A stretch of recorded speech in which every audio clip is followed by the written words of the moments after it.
Hello students, Wasim सा here और जो हम सीखने वाले हैं some subject that is strength of material या फिर इसको हम लोग मॉस भी बोलते हैं, मैकेनिक्स ऑफ स्ट्रक्चर, है ना, जो कि इंजीनियरिंग के सेकंड ईयर में होता है mechanical, civil, production, automobile and chemical branches के लिए, है ना। तो जिसका हम लोगों ने लास्ट लेक्चर में simple stresses and strain chapter start किया था, जिसमें हम लोग ईजी के रिलेशंस की प्रॉब्लम्स ले रहे थे। अभी तक जिसके हम लोगों ने 2 प्रॉब्लम्स सॉल्व किए, जिसके वीडियोस ऑलरेडी यूट्यूब पे अपलोडेड है। अगर आप लोगों ने नहीं देखा है तो लिंक नीचे डिस्क्रिप्शन में दिया हुआ है, पहले जाकर वीडियोस देख लीजिए। आज हम लोग बेसिकली प्रॉब्लम नंबर 3 सॉल्व करने वाले हैं ईजी के रिलेशंस का, जिसमें जो इंपॉर्टेंट फॉर्मूलाज है जो हम लोग को यूज करना है वो ऑलरेडी मैंने यहाँ पे लिख के रखा है ना, जिसको हम लोगों ने फर्स्ट प्रॉब्लम में ही डिस्कस किया था, है ना। तो ये फॉर्मूलाज आपको अच्छे से याद होने चाहिए, तभी प्रॉब्लम समझ में आएंगे, है ना। तो चलो डायरेक्टली प्रॉब्लम की तरफ बढ़ते हैं। प्रॉब्लम का स्टेटमेंट मैं यहाँ पे पढ़ लेता हूँ। देखो क्या दिया है। A bar of 20 mm diameter is subjected to a pull of 50 kN. The measured extension over a gauge length of 20 cm is 0.1 mm and the change in diameter is 0.0035 mm. Calculate the Poisson's ratio and modulus of elasticity. तो सब में पहला step होता है कि problem को अच्छे से ध्यान से पढ़ा जाए। उसके बाद इसका गिवन डेटा हम लोग को लिखना है, क्या क्या दिया है प्रॉब्लम में और क्या निकालना है, ये 2 चीजें लिखना है और फॉर्मूलाज हम लोग को लिखना है ना। उसके बाद हम लोग प्रॉब्लम सॉल्व करना स्टार्ट करेंगे। तो सब में पहले गिवन डेटा हम लोग लिख लेते हैं, क्या क्या दिया है प्रॉब्लम में, है ना। सो प्रॉब्लम में हम लोग को देखो, जैसे जैसे प्रॉब्लम रीड करेंगे और हम लोग गिवन डेटा लिखते जाएंगे, आपको भी ऐसे ही करना। ए बार ऑफ 20 mm डायमीटर बोला है, तो डायमीटर हम लोग को दिया हुआ है, डायमीटर है 20 mm। डायमेंशन क्या चाहिए हम लोग को, सारे जो डायमेंशन है वो mm में और न्यूटन में चाहिए, है ना। उसके बाद देखो नेक्स्ट क्या दिया है, subjected to a pull of 50 kilonewton. Pull मतलब फोर्स दिया है, P दिया है, लोड, है ना। कितना दिया है, 50 किलोन्यूटन। इसको तुरंत न्यूटन में कन्वर्ट कर लो। किलो न्यूटन से न्यूटन में कन्वर्जन क्या होता है, इंटू 10⁻³ न्यूटन। उसके बाद नेक्स्ट हम लोग आगे पढ़ते हैं तो क्या दिया है, the measured extension over gauge length of 20 centimetre. Gauge length मतलब टोटल लेंथ दिया है, कितनी है, 20 सेंटीमीटर है। इसको mm में कन्वर्ट करो, इंटू 10 से मल्टीप्लाई करना पड़ेगा, तो ये हो जाएगा 200 mm, है ना। The measured extension over a gauge length of 20 cm is 0.1 mm। तो 0.1 क्या दिया है, एक्सटेंशन, चेंज इन लेंथ दिया है, 0.1 mm चेंज इन लेंथ दिया हम लोग को, है ना। और आगे पढ़ते हैं तो समझ में आता है कि चेंज इन डायमीटर इज 0.0035।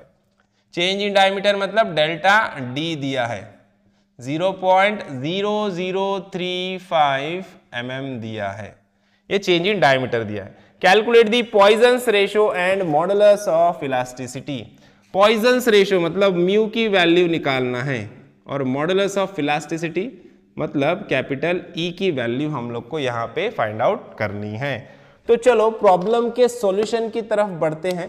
तो प्रॉब्लम के सॉल्यूशन की तरफ बढ़ने से पहले थोड़ा सा एनालाइज कर लेते हैं प्रॉब्लम को कि क्या स्टेप्स होंगे, कैसे सॉल्व करना है ना।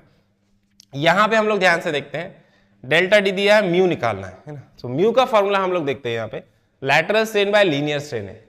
लीनियर स्ट्रेन निकलेगा डेल्टा एल बाय एल से। डेल्टा एल पता है, डेल्टा एल दिया है, एल भी दिया है, तो लीनियर स्ट्रेन हम लोग को मिल जाएगा। लैटरल स्ट्रेन मिलेगा डेल्टा डी बाय डी से, डेल्टा डी भी दिया है, डी भी दिया है, तो यहां से लैटरल स्ट्रेन भी मिल जाएगा। म्यू हम लोग को इजीली मिल रहा है। उसके बाद ई निकालना है, कैपिटल ई।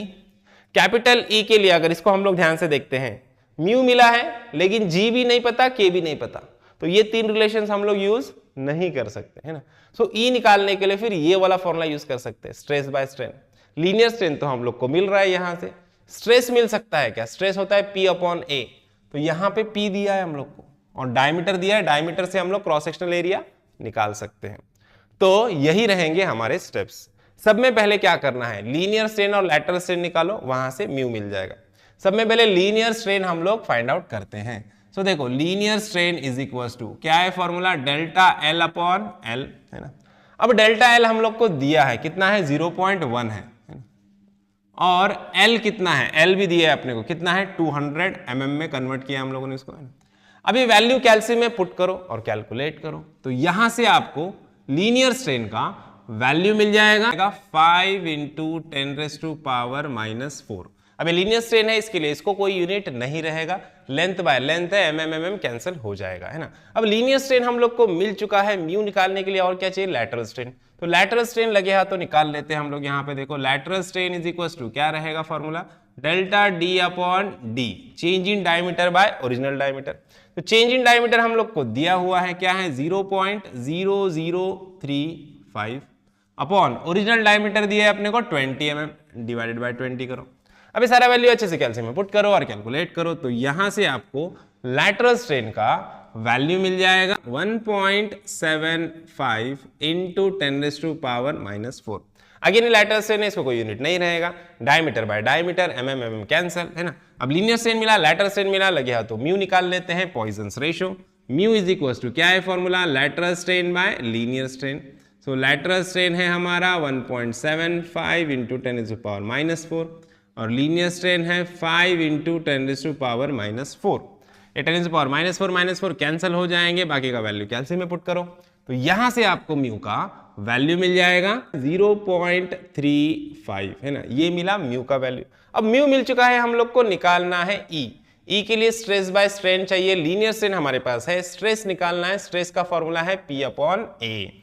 तो स्ट्रेस इज इक्वल टू देखो क्या होता है P upon A, where P जो लोड है हम लोग को दिया है 50 किलो न्यूटन है, उसको न्यूटन में हम लोगों ने कन्वर्ट किया है, upon area, cross sectional area का फॉर्मूला होता है π/4 इंटू डी स्क्वायर, है ना, और डायमीटर है हमारा 20, तो 20 का स्क्वायर। इसको अच्छे से कैल्शियम में पुट करो और कैलकुलेट करो, तो यहां से आपको स्ट्रेस का वैल्यू मिल जाएगा 159.23 न्यूटन पर mm स्क्वायर, है ना। इसका ऐसा यूनिट होता है न्यूटन पर mm स्क्वायर, जो लोड रहेगा वो न्यूटन में रहेगा और एरिया रहेगा mm स्क्वायर में। ओके, स्ट्रेस मिल गया है। अब फाइनल स्टेप जहां से अपने को E मिल जाएगा, यंग्स मॉडुलस और modulus of elasticity. E is equal to होता है स्ट्रेस अपॉन स्ट्रेन, है ना। सो स्ट्रेस है हमारा 159.23, है ना, अपॉन स्ट्रेन है हमारा लीनियर स्ट्रेन 5 इंटू 10⁻⁻⁴, है ना। अभी इसको कैल्शियम में अच्छे से पुट करो और कैलकुलेट करो, तो यहां से आपको यंग्स मॉडुलस का वैल्यू मिल जाएगा 3.18 इंटू 10⁻⁵ न्यूटन पर mm स्क्वायर, है ना। और यहां पे हमारा प्रॉब्लम खत्म होता है, दोनों वैल्यूज हम लोगों ने यहां पे फाइंड आउट कर लिया और प्रॉब्लम यहां पे खत्म होता है ना। तो आई होप आपको प्रॉब्लम अच्छे से समझ में आया है, वीडियो अच्छा लगा है तो वीडियो को लाइक कीजिए, ज्यादा से ज्यादा अपने दोस्तों के साथ शेयर कीजिए और चैनल को सब्सक्राइब करना ना भूलिए। तो मिलते हैं नेक्स्ट वीडियो में नेक्स्ट प्रॉब्लम के साथ, तब तक के लिए थैंक यू, बाय बाय।